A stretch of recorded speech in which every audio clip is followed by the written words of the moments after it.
जैसा कि कल हमने बताया कैसे भारत ने ईरान के लिए अपने प्रोटोकॉल एक साइड कर लिए और भारत के लिए अपना एरोस्पेस खोल दिया। साथ ही ईरान ने भारत से एक ऐसी डिमांड रख दी है जो भारत के लिए चिंता बढ़ा सकता है। जैसा कि हमने कहा था कि भारत ज़रूरत पड़ने पर सिर्फ अपने नागरिकों को ही नहीं बल्कि दूसरे देशों के नागरिकों को भी बचाने या मदद पहुंचाने के लिए पीछे नहीं हटता है।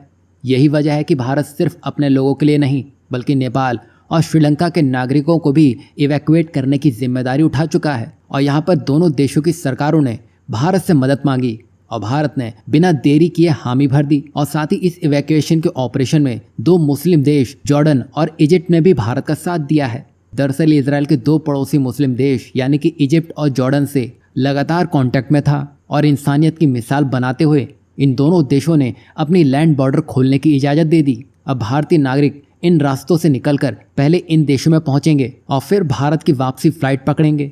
बता दें कि इंडियन एम्बेसी ने भी कमाल की तेजी दिखाई है। हेल्पलाइन नंबर जारी किए, ऑनलाइन रजिस्ट्रेशन शुरू कराया और सभी भारतीयों से संपर्क करना शुरू कर दिया। वहीं अभी की स्थिति को देखें तो इजराइल में ज़्यादा भारतीय मौजूद हैं जिनकी संख्या भारत सरकार के मुताबिक इस वक्त 18,000 से 20,000 के आसपास है। वहीं ईरान में ये नंबर्स जिनको निकालना है वो 4,000 के आसपास है।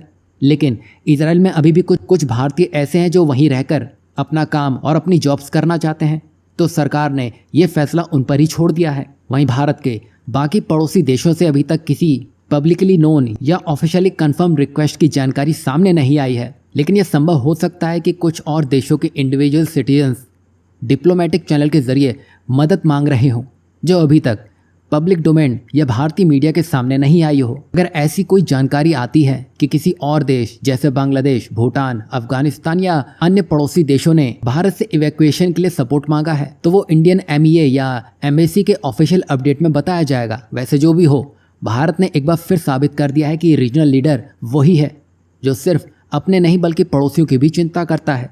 वैसे यहाँ आपको क्या लगता है? नेपाल और श्रीलंका की भारत ने तो मदद कर दी है। अगर मान लीजिए मालदीव और बांग्लादेश से भी ऐसी रिक्वेस्ट आती है तो क्या भारत को उनकी मदद करनी चाहिए?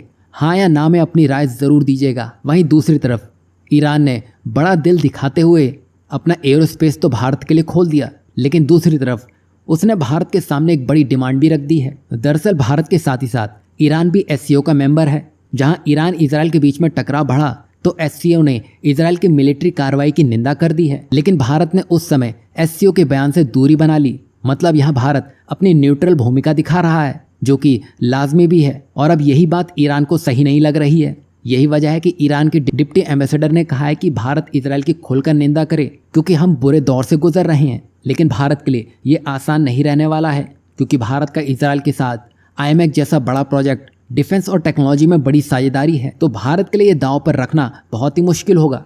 वैसे ईरान में भी भारत के कुछ इंटरेस्ट हैं जैसे Chabahar port, international north south transport corridor यानी कि INSTC।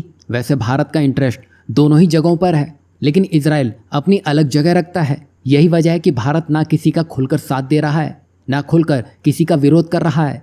यहाँ आपको क्या लगता है? क्या भारत का न्यूट्रल रुख एक तरह से इजराइल को ग्रीन सिग्नल दे रहा है? इस पर हाँ या ना में अपनी राय ज़रूर दीजिएगा।